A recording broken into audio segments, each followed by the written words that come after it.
जो भाजपा का नारा है ट्रिपल इंजन की सरकार बनाई, हरियाणा प्रदेश वासियों ने ट्रिपल इंजन की सरकार देखी 11 साल में, और हरियाणा विकास की पटरी से उतरता भी देखा। रोहतक वासियों ने भी ट्रिपल इंजन की सरकार देखी और ये पाया कि 11 साल में रोहतक विकास की पटरी से उतरा, और विकास को लेकर जो रोहतक की चमक बनी थी कांग्रेस की सरकार के समय, हुड्डा सरकार के समय, वो आज चमक फीकी हो गई। यही कारण था कि आज रोहतक में 4 की 4 सीट बीजेपी हारी। और ये ट्रिपल इंजन केवल एक काम आया, भ्रष्टाचार के काम आया और भाजपा के अहंकार के काम आया। एक इंजन ने लूटा तो बाकी दो इंजनों ने उसको संरक्षण देने का काम किया। जैसे हरियाणा में, जैसे रोहतक में हर निगम में घोटाले हुए, हर निगम, फरीदाबाद निगम में 300 करोड़ का घोटाला हुआ, रोहतक के निगम में 325 करोड़ रुपए का घोटाला हुआ, अमृत योजना घोटाला। जो अरविंद शर्मा जी जो पूर्व सांसद थे, उन्होंने भी कहा, जो मौजूदा मंत्री, कि रोहतक के, उन्होंने पूर्व में इशारों में पूर्व मंत्री और कई लोगों पे आरोप लगाए कि अमृत घोटाला में के जो राशि थी, वो जो रोहतक की सफाई की राशि थी, वो खुद साफ कर दी, मगर इंक्वायरी तक नहीं हुई। यानी कि एक इंजन लूटता था, बाकी इंजन उसको संरक्षण देने का काम करते थे। और इसीलिए हमने जनता के बीच में ये अपील करी है कि विपक्ष का एक इंजन बनाए।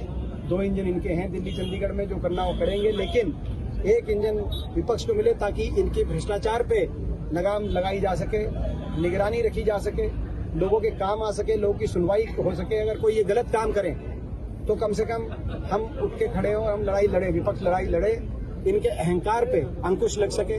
और जो ये वायदा खिलाफी करे, बहुत झूठी पार्टी है भारतीय जनता पार्टी, बहुत झूठी पार्टी की जो वायदा खिलाफी कर रहे हैं। जो चुनाव जीतने के लिए इन्होंने बहुत कुछ किया था, लेकिन चुनाव जीतने के बाद भारतीय जनता पार्टी ने उन वायदों को के विपरीत काम किया। आपने देखा, इन्होंने कहा था कि कौशल निगम के कर्मचारी पक्के करेंगे, पक्के तो दूर की बात है, कौशल निगम के कर्मचारी निकालने लग रहे हैं। बीजेपी ने कहा था सफाई कर्मचारी पक्के करेंगे, सफाई कर्मचारी को पक्के करने के दूर की बात है, सफाई कर्मचारियों की तनख्वाह नहीं आई कई महीनों तक। बीजेपी ने कहा था हरियाणा के 3/4 लोगों को पीले कार्ड बनवा दिए थे चुनाव जीतने के लिए, और अब चुनाव के बाद वो पीले कार्ड कटवाने लग रही है बीजेपी।